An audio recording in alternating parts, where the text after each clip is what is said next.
Para sa dugang nga mga balita sa Negros kag Panay, mangin kaupod ta si Adrian Prietos. Adrian?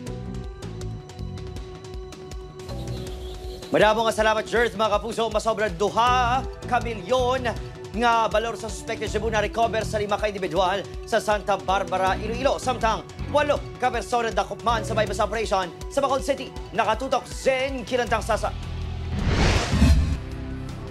Ginpahigda sa salog ang mga lalaki nga ini samtang ginaimbentaryo sang Provincial Drugs Enforcement Unit ang mga nakumpiskara sa ginkasa nga drug bypass operation sa Barangay Agutayan, Santa Barbara, Iloilo. Main subjects ng operating team, Sunday alias Bay kag alias Jonel, nga ginakabig high-value individual. Nadakpan man Sunday alias Tisoy, alias Kulot kag alias Maymay nga nagapot session sa natabuang operasyon. Na-recover sang kapulisan ang ginabanta 300 gramos nga suspected shabu nga nagabalor masobra 2 million pesos, homemade 22 caliber revolver kag 7 ka bala. Pwede mobile ini aton subject ma'am sendo, that is why ginuyangan naton ini sang pila ka adlaw nagpa-standby kita sang aton mga operatiba. Bangod na naton nga mabalik inada siya kag ang schedule niya na pattern naton is weekend siya nagatinerdiran.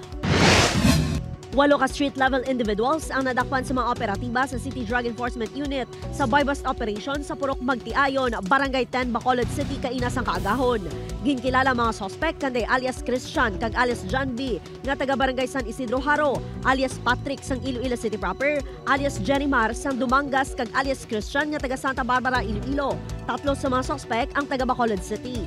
Ginabanta 30 gramos ang suspected shabu nga nagbalor sang 204,000 pesos ang nakuha sa mga sospek. Basta may mga kasubong sila, may tinipon-tipo ng isa ka lugar na nagakantuman ng mga ibang pangayaw. Out of that 8, 5 na ang mga pangayaw. So from Iloilo, nagkanto sila di. Galing kay siguro na naubos ang ilang swerte. Upod kay Cirilo Renduque, Zen Kilantang Sasa, 103 Visayas.